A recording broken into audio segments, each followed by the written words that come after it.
Niederbrock. His name was Corporal Niederbrock. Niederbrock. And I shit you not, man, he had buck teeth like a beaver. Fucking privates and PFCs are so stupid. So, and he would say this shit. He would be like, just hit you in the head with a ball peen hammer. That's all you really need. Fucking privates. Niederbrock. So for some reason, this guy's an instructor, you know, and he was a dick. I never understood that attitude. He was a dick. Like, dude. Everything you did was stupid. Yeah. Every now and then he would teach a class a little, you know, he was okay, but he normally just looking like, fuck you, leisure. Like, I'd just be sitting there. Like you never learned it? Yeah. You're just born with all this information. I'd just be sitting there and he'd just be like, fuck you, leisure. And so this guy's giving us hell, and it's like us against some other platoon that night. We're going to try to infiltrate each other, right? Yeah. And so he's pissed at us just because he's Corporal Niederbrock. And he's like, he goes, listen, you fuckers, you gonna fucking dig in? You're gonna fucking dig in tonight, your fucking perimeter. Guess what? We're fucking low crawling 1,000 fucking meters to the fucking objective. Fucking right? Fuck, all right. I don't hear digging. And he outlines the perimeter, right? So, you know, like, tell me. And it's pretty advanced, dude. They don't just go, you shoot that way. They take an azimuth, a shooting with a compass. He's supposed to be teaching you, but he's just basically being a dick. And you put up what are called aiming stakes. So that way, if it's dead blackout nighttime, you don't blow your partner away. We've already been here for weeks now. The other guys are already gone. So they're the 0311s, right? We call them crunchies, just regular riflemen. Yeah. They've gone and checked in. Now we got another month or and a half or whatever for all the weapon systems. And Corporal Niederbrock's being a dick, and he's telling us, we're going to fucking low crawl 1,000 meters. And I'm just thinking, I don't fucking care, man. You know, whatever. And I don't even believe you anyway. So we're digging in, and he's sitting there running his mouth, and they have what are called, and by the way, I'm skipping all, like every single night we do these ambushes and these crazy things, and they throw arty simulators. They're the size of old school oil cans, like oil used to come in cans. And they got a spoon like a grenade. You pull the pin, throw it, and it sizzles, and it goes, it's like a paper mache. I mean, dude, the explosion's like this. Yeah. You know, you blow your hand off. Yeah. But, dude, they were dicks. They'd be like, hey, what's that? And they put it right at your feet, dude. And it doesn't hurt, but it's loud. Yeah, it scares the shit out of you. Yeah. And all the fake houses you clear, they're concrete. So, and they have tripwires everywhere, dude. You're going to hit a tripwire. Yeah. This is the way they rig it. He's like watching you. And he'll even say, and I hit one, and that blew my eardrums out too, man. Jeez. I hit one of those things, boom! And it's concrete, man. And I was just like, God almighty. The only thing that's absorbing he sound. He didn't care. Yeah, I'm the only thing absorbing the sound. Your human body. It's basically like, yeah. And this guy's just with his stupid buck teeth looking at me. God, he was a dick. So anyway, so now we're in the field, and we've been out this long enough that I'm really tight with Gary Kreider already. And he's digging this hole diagonal to mine. And could you do that, man? It's your buddy, right? Mm-hmm. So the idea is I cover him this way, he covers me that way, interlocking fields of fire. That's how it works. Yeah. So he's digging, I'm digging, and buddy, you get good at that shit. Like, I'm chest deep already, you know? And the guy, they pick a radio operator, and that was back when they had the Prick 77. It was this big. Whip antenna, you know, you got to distribute the guy's gear. So he's in the middle of the CP, you know, and he's putting up one of those big ass antennas. It's got, you put the guidons down. I mean, it goes it's 30 feet or something. He's fucking with that. Gary's digging in from me, and I'm digging in. And you know, every once in a while, he stops and we go, and Gary, he's got a lip in, digging. And Corporal Niederbrock's walking around the perimeter, like, I'm going to do this and I'm going to do that. I'm going to do that, you know. And he's got like 3 of these oil cans with him. Oh yeah, he just can't. What else can I do to be a major dick?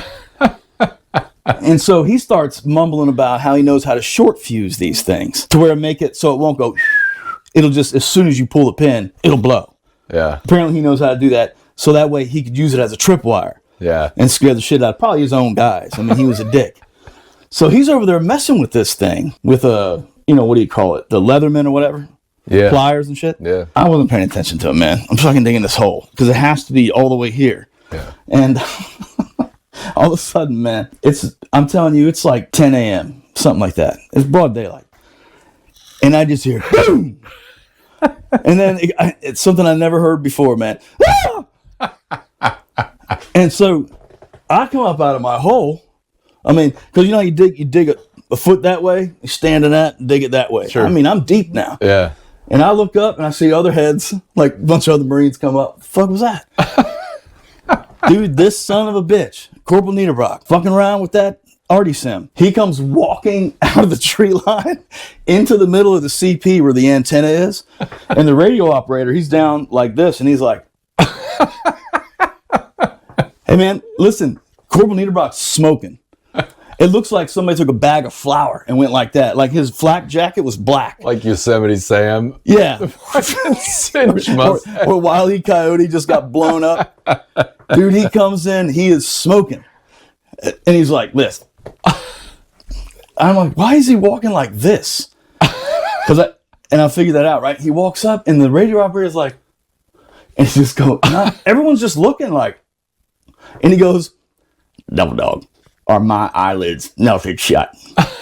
The radio officer said, I think so, Corporal. And he just goes like this. God damn it. Like, he didn't say it real loud, but you can see he's like saying it to himself, like praying. God damn it. And I'm looking like, then I make the biggest mistake ever, man. Kreider's got the saw. I don't know how he got stuck with that thing all the time, but he's got it. And he walks, Corporal Niederbrock's just in the center. Still smoke coming off him, and he's like, get on that fucking prick 77, call that fucking corpsman right now. Right? So get on the radio, call the corpsman. Yeah. Right? Kreider just comes over real slow. Machine gunny. Puts the butt of the machine gun down, and I'm still in the fighting hole, like. And he goes like this, he kneels down, and he goes. Dude, you understand, like, we're still in that phase of training where if we get caught laughing, God knows what they're going to do to you, right? Like, it's big trouble. That's what I mostly got in trouble for. So I was like, dude, this shit's funny. Yeah. And so he had to get in my hole. And I'm like, I can't stop laughing. This dude just, the biggest shit talker in the whole battalion, just blew his fucking face off, right? And just like a movie, he's just sitting there. And I don't know how I still know Alan. It was Alan King working the radio. And he goes, I don't know. He talked to the corpsman. He's like, we just had an accident, right? Yeah. Ooh, so in out in training areas like that in Lejeune, it's all pines and stuff. You're in the woods and all sand roads and shit. Almost like Fort Bragg. But they all drive these just old school square pickup trucks. But they're all painted olive drab green. Yeah. You know, yeah. But it's not a Humvee, you know. But that truck comes tearing ass down. So I'm like, holy shit. I can't stop watching, right? I'm like looking out of my hole, right? And when he started talking to the lieutenant gets out, and as soon as he stands up out of the truck, the lieutenant's here now, right? Yeah. He just, you know, you can almost hear the college music in the background, like, it's Johnny Football. He gets out, he walks over, he's like, what happened? Yeah. And he's the only guy that has any hair, right? He's got, what happened? And it almost looks like now I get to watch Corporal Niederbrock's bitch ass. I can only see him from behind because my hole's over here, and he's talking to the lieutenant, and it almost looks like he's going like this. I had the explosive, and then it just went off. I don't know what happened. I just and I can't see. Like, okay. It's like, you gotta help me, sir. You gotta help me. Of course, they put him on the truck. Fuckers can't help me. You have to help me. Never saw him till the very end of the training. And dude, when that guy, and so about 2 days later, they call Index, fake this big war. And so let's build a fire. That's pretty rare because fires aren't tactical, right? So, but we're chilling. So we've got a big fire going, and you know how it is at night. I can just see the immediate crowd of Marines, right? Mostly guys I know. Mm-hmm. I didn't know Gunny. Dude, he's eons for me. I was a private first class. Yeah. Is sitting there, and I didn't see him. And I'm telling the story because only like 10 of us saw that happen. Only the guys in the immediate area. And everyone's like, what the fuck happened to Corporal Niederbrock? And I'm like, listen to this, right? And I'm by the fire, and I'm just like fucking, I'm all animated and shit, and I'm telling the story, and like, I finish it, and I'm like, ha ha.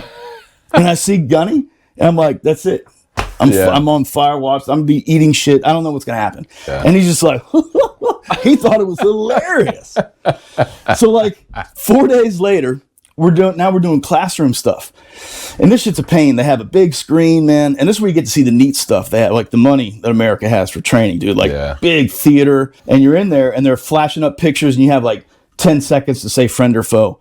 Like a kind of a tank or something. Yeah. Armored personnel carriers can be tricky, but you get good at it, right? All of a sudden, like, Lejour, Gunny wants to see you. Oh, fuck did I? Like, that's going to see the principal. Yeah. And so I'm like, fuck, man. So I walk into Gunny's office. I'm like, "Right, Gunny," like pointing his, all stiff, and he's like, "Hey, son, stand at ease." And there was like 2 old codgers in there with canes in his office, like the guys they've been shot to pieces in the Korean War, dude. Right. Not Vietnam. Yeah, before that. And they're sitting there looking at me, and I'm like, "What the fuck did I do?" And he goes, "Tell the story about Corporal Niederbrock." And I'm like, "Fucking no way." Like, I didn't say anything. I'm just sitting there like, I don't know what he's talking about. And he's like, and they're like, he's nervous, right? Like, they're talking about me like I'm not in the room. Yeah. And he goes, "Look, Lejour," boom, the Artie Sim goes off. What happened? And so I did the whole shit, right? The whole thing, like, "No, dog, those 2 guys were banging their fucking canes on the ground." And he goes, "Oh, my eyelids melted shut." They were these were old devil dogs, right? From back in the day. Yeah. And he just brought me in there to tell that story. That's it. And he's like, "Fly away, Lejour." Gunny. Get out of here. And I'm back in the classroom like, what just happened? Yeah. And I was like trying to look at these tanks. That's gotta be cool to get a little piece of It totally, because it's me. what's coming, It's like But from then on, man, I wasn't even to 1-8 yet. But the guys that went with me were like, "That's the clown." yeah. So I was the fun. But it worked to my advantage all the time. I bet. Like, other guys are out on the fucking perimeter. Like, "Lejour, you stay with me." The captain, Yeah. he's got a fire going. And he's just like, "You want a water?" He goes, "Tell me a funny story about high school." Make me laugh. Yeah, no, that's what he made me laugh, Lejour. And I'm like, Simple Simon, bit of Pyman, go I know. And then so I would either just tell him some dumb shit about some training shit or whatever. But it takes a while to get comfortable around guys like that.